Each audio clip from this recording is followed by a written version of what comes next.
안녕하세요. 마이웨이입니다. 시장이 하루 만에 또 어제의 상승분을 모두 반납하고 말았습니다. 비트코인 같은 경우 마이너스 7.5% 정도가 하락을 해서 지금 다시 2만 불대로 하락을 했고, 이더리움 역시 마이너스 10%의 하락을 보이면서 다시 1000불대로 떨어져서 이제 1000불을 또 위협받고 있어요. 그리고 XRP 같은 경우는 그래도 그나마 좀 선방을 해주고 있어서 현재 마이너스 3.3%의 하락으로 0.32달러는 지켜주고 있습니다. 그래서 비트코인 가격을 보면 며칠째 계속 이렇게 일본 기준으로 해서 음봉을 보이다가 어제 새벽에 FOMC 결과 발표로 해서 이렇게 양봉을 보였는데 하루 만에 그 상승분을 다 뱉어내고 지금은 뭐 소폭 이렇게 양봉이 보이긴 하지만 여전히 지금 불안한 상태로 이제 2만 불마저 좀 위협을 받고 있어요.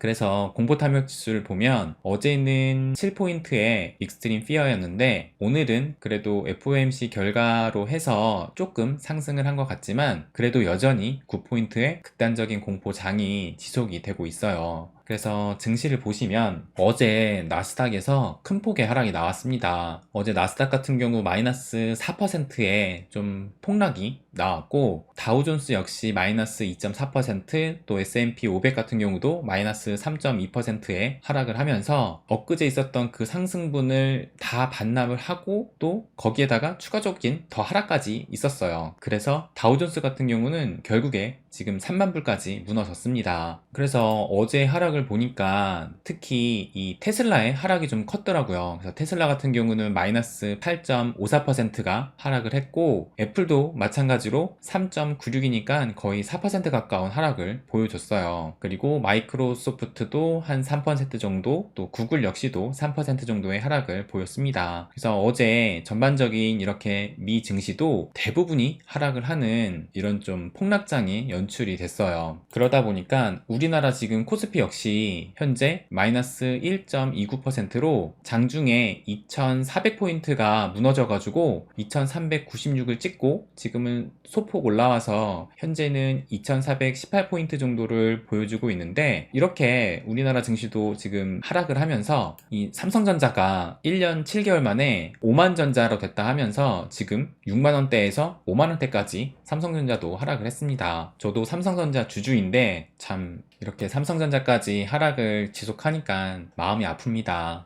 그래서 시장이 FOMC 결과 발표로 인해서 반등을 했지만 어제 말씀드린 것처럼 여전히 근본적인 해결책이 나온 건 아니고, 또 미국의 자이언트 스텝으로 인해서 우리나라뿐만 아니라 각국의 이 자본 유출을 걱정할 것이라고 말씀을 드렸어요. 그래서 오늘 나온 기사인데 이제 우리도 자이언트 스텝 하면서 미국이 뛰니 세계 곳곳이 도미노 금리 인상 해가지고 이런 기사가 나왔어요. 그래서 보시면 지금 이제 중동 산유국들도 이 금리 인상을 시작을 해서 아랍에미레이트, 카타르, 바레인, 홍콩 등이 연준을 따라 기준금리를 0.75%포인트 올렸고, 브라질, 사우디아라비아는 0.5%포인트 인상하는 빅스텝을, 쿠웨이트는 0.25%포인트 인상을 결정했다고 이렇게 또 기사가 나왔습니다. 그리고 이제 영국도 기준금리 인상에 나설 전망이다 라고 나왔는데 결국에는 영국도 지금 금리 인상을 했어요. 그래서 영국과 스위스 차례로 금리 인상했다고 이렇게 또 기사가 나왔습니다. 그래서 스위스 같은 경우는 0.5%포인트 인상을 했고, 그리고 영국의 영란은행도 기준금리를 0.25%포인트를 인상을 해서 그래서 현재 기준금리가 1.25%로 됐대요. 그런데 그럼에도 불구하고 현재 미국보다 낮은 금리입니다. 그렇기 때문에 미국의 금리 인상은 또 세계 각국에 충격을 줄 수밖에 없어요. 그렇다면은 이제 금리를 또 인상을 한 만큼 그 효과가 확실히 나타나서 이 인플레이션이 어느 정도 좀 잡히는 시그널이 나와야지 시장이 안정을 찾을 것으로 생각이 듭니다. 이렇게 글로벌 경제뿐만 아니라 지금 이 암호화폐 시장도 계속 불안감을 키우고 있습니다. 그러면서 오늘 나온 기사가 가상화폐 투자자 어쩌나 하면서 비트코인 2만 달러 붕괴 초읽기라고 해서 기사가 나왔어요.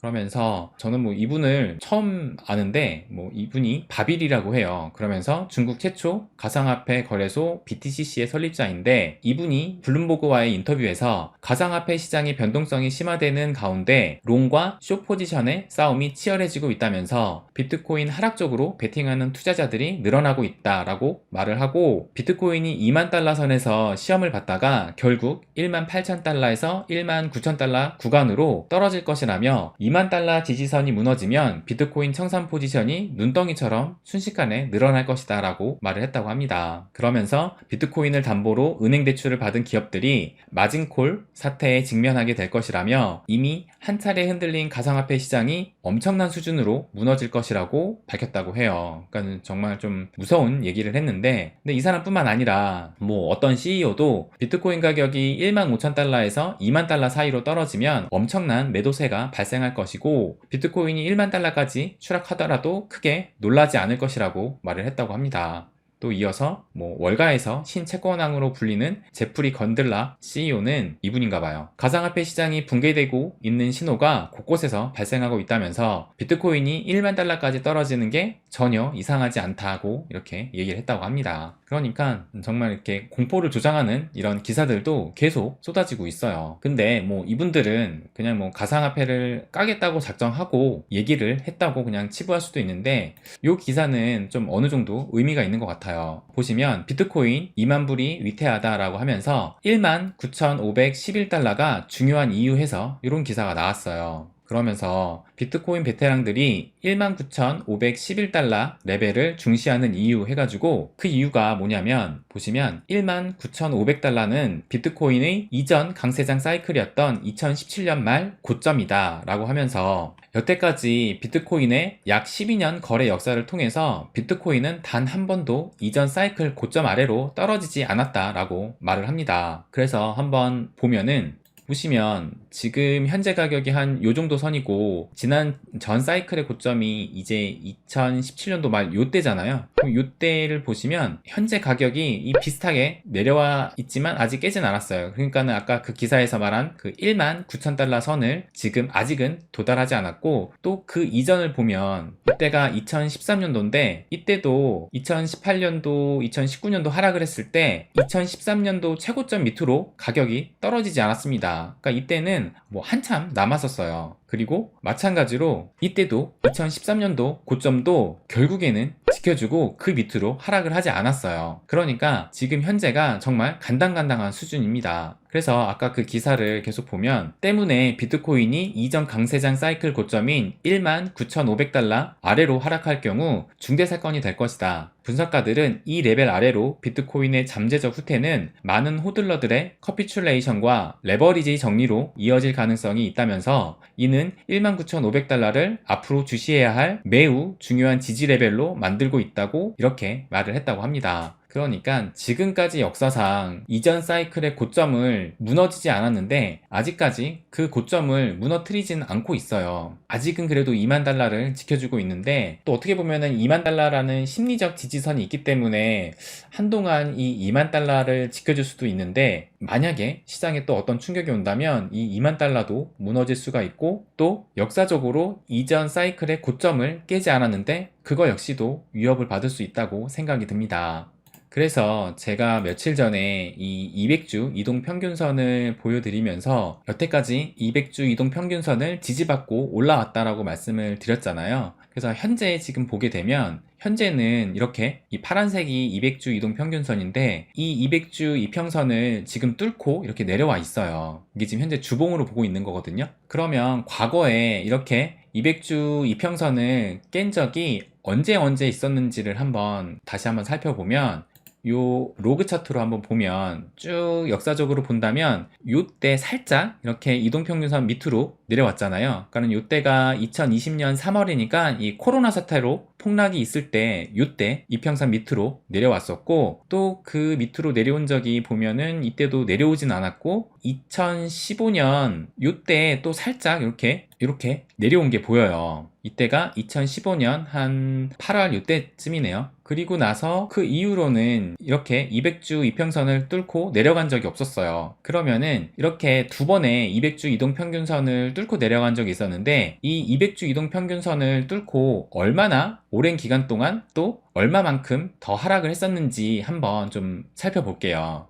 보시게 되면 가까웠었던 이 2020년 코로나 때를 한번 보시면 이게 주복이니까 두 개의 복이 있다라는 거는 거의 한 2주간에, 그러니까 2주 동안 200주 이동 평균선 밑으로 뚫고 이렇게 머물러 있었고, 이때 하락폭이 어느 정도였는지를 본다면 꼬리 말아서 올린 것까지 하면 거의 한 30% 정도의, 그러니까는 이평선을 뚫고선 마이너스 30% 정도를 더 하락을 하고 다시 상승을 했어요. 그런데 한 2주 동안은 머물렀습니다. 그러면 요때하고 또 2015년이 있었잖아요. 그러면 또 2015년들 한번 볼게요. 요때인데, 요때는 한번 좀 보면, 요때는 보게 되면 200주 이평선 밑으로 하회를 했던 그 기간이 한 6주 정도 이평선 밑으로 있었고, 그리고 그 하락폭은 마이너스 한 14% 정도 됐어요. 그러니까 길어봐야 한 달에서 두 달 사이 동안 이 200주 이동평균선 아래로 머물렀고, 하락폭은 상대적으로 이때가 좀 적기는 했습니다. 그러면 지금 다시 보면 지금 현재는 여기잖아요. 지금 현재는 이제 주봉 하나니까 얼마 되진 않았고, 그리고 하락폭을, 현재까지 하락폭을 본다면 지금은 하락폭이 이평선 밑으로 해서 마이너스 10%까지 하락을 보였습니다. 그러니까는 아까 코로나 때가 한 마이너스 한 30% 정도까지 이 200주 이동평균선 밑으로 떨어졌었는데, 그때보다 아직 더 떨어지진 않았어요. 하지만 정말 이 코로나 때처럼 마이너스 30% 이상의 하락을 추가적으로 이평선 밑으로 보인다면은, 그때는 이 비트코인 역사상 처음으로 이전 사이클의 최고점을 깨는 순간이 또 나올 것 같습니다. 그러니까 뭐 역사적으로 이전 사이클의 전고점을 깬 적이 없다라고 해가지고 앞으로도 그렇게 될 것이라는 법은 또 없어요. 또 그리고 또 지금은 이 암호화폐 시장 내 뭐 디파이 리스크라든지 뭐 패기 문제라든지 뭐 이런 자체적인 이런 위기도 뿐만 아니라 이 거시경제의 인플레이션과 맞물려 가지고 어떻게 보면은 이전 과거의 그런 위기와는 또 다른 양상을 보이고 있는 거예요. 그렇기 때문에 지금 모든 상황이 좀 우려스러운 상황인데요. 그래도 좀 긍정적인 기사를 본다면 이런 기사가 나왔어요. 비트코인 고래 활동이 4개월 만에 최고치를 기록해서 저점 매수를 위해 겨울잠에서 깨어나고 있다라는 이런 기사가 나왔어요. 그래서 내용을 좀 보면은, 고래가 사실상 겨울잠에서 깨어났을 경우 이는 비트코인 가격이 바닥을 쳤다는 사실뿐만 아니라 암호화폐 겨울의 종말을 알리는 신호일 수 있다라고 하면서, 비트코인 고래는 강세에서 팔고 약세에서 산다고 전하면서 1만 BTC 이상 보유 지갑들의 잔고가 늘어나고 있는 차트를 공유했다라고 이렇게 또 트윗을 올렸다고 해요. 그래서 이 트윗을 보니까 지금 보시면 요 검은 선이 이제 비트코인 가격이고, 요 노란색 선이 10,000개 이상의 비트코인을 보유한 지갑의 수라고 해요. 그래서 보면은 비트코인 가격이 이렇게 떨어져 있을 때 비트코인 지갑의 개수가 이렇게 늘어났다가 가격이 상승을 하면서 점점 고래들이 매도를 해서 이제 그 지갑 수가 줄어들었다가, 최근에 가격이 이렇게 하락하면서 지금 비트코인 지갑 수가 증가를 하고 있는데, 최근에 들어서 가격이 크게 떨어지면서 좀 그 기울기가 이렇게 가파르게 올라가고 있어요. 그러면서 이제 비트코인은 겨울잠에서 깨어나서 매수를 하고 있다라는 이런 기사가 나온 건데, 또 하나 제가 체크하는 게 이 해시레이트를 본다고 말씀을 드렸잖아요. 그래서 보시게 되면 이 해시레이트는 지금 쭉 계속 우상향을 하고 있습니다. 그래서 얼마 전 이제 계속 폭락장이 나오고 있는 그 순간에도 이 해시레이트는 또 역대 최고점을 찍고 지금은 약간 하락을 했지만 계속 해시레이트는 지금 상승을 하고 있어요. 그러니까는 이 얘기는 채굴자들이 채굴은 계속 멈추지 않고 하고 있다는 얘기인데, 제가 전에도 말씀드렸지만 채굴자들의 손익분기점인 이 비트코인 가격이 한 29,000달러 해서 한 28,000달러로 말씀을 드렸어요. 그런데 지금은 거의 20,000달러니까는 그 얘기는 현재 비트코인 채굴자들은 손실을 보면서, 그러니까 현재 지금 비용이 더 많이 나간다는 얘기거든요. 그러니까 지금 현재 손실 구간임에도 계속 채굴을 하고 있다는 얘기예요. 그러니까 이 얘기는 채굴자들이 당장은 지금 손실이지만 미래에 이런 기대 수익을 보고 지금은 비용을 내가면서 채굴을 한다는 얘기입니다. 채굴자는 지금 현재를 보는 게 아니라 미래를 보고 행동을 하고 있어요. 그러면 우리도 당장의 가격의 흔들림에 우리 마음 역시도 흔들리지만 채굴자들처럼 미래를 보고 행동하는 사람이 되어야 하지 않을까 생각을 합니다. 네. 여전히 시장은 좀 불안하고 이 공포가 끊이질 않는데요. 계속 말씀드리지만 이런 상황을 좀 장기적으로 보셔야 될 것 같습니다. 또 주말이 다가오니까 주말에는 컴퓨터나 핸드폰을 좀 덮고 가족과 나들이도 가고 즐거운 시간을 보내시길 바랍니다. 그럼 오늘은 여기까지 하겠습니다. 항상 제 이야기 끝까지 들어주셔서 감사드립니다. 부자가 되는 길, My Way.